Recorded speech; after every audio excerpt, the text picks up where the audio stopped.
ఎవ్వడేమనుకుంటే నాకు అనవసరం. నేను మటుకు యేసయ్య గురించి చెప్తూనే ఉంటా. హల్లెలూయా. ఆయన చేసిన మేలు నేను మరువను. హల్లెలూయా. సువార్త గురించి నేను సిగ్గుపడవాడను కాను. ఎందుకంటే కొంతమంది సిగ్గుపడతా అంట. నువ్వు పాపాలు క్షమించబడ్డే కానీ పాపం అని చెప్తాడంట. పాపాలు క్షమింపబడి ఉన్నావని ఎవడు చెప్పడంట.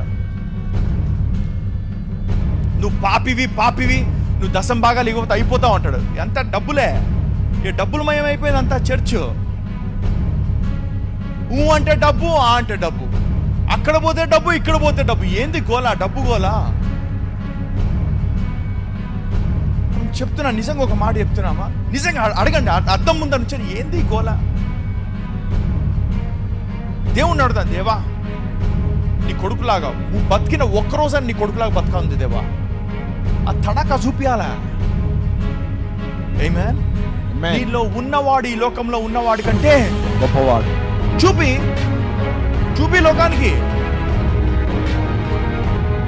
దాచిపెట్టుకో, దయచేసి దాచిపెట్టు. చాలా మంది అట్లా పెట్టుకొని చచ్చిపోయినారంట, లోపలికి వెళ్ళిపోయినారంట. మనం చూపిద్దాం, ఈ జనరేషన్ ఆయన చూపిద్దాం. హల్లెలూయా. ఈ తరము ఆయన చూపిద్దాం. ఈ తరం ఆయన చూపించకుండా చచ్చిపోదంతే. చూపిద్దాం. హల్లెలూయా. లెమ్ము తేజరిల్లము వెలుగు నీ మీదకి వచ్చి ఉన్నది. మక్క సిద్ధి రిబో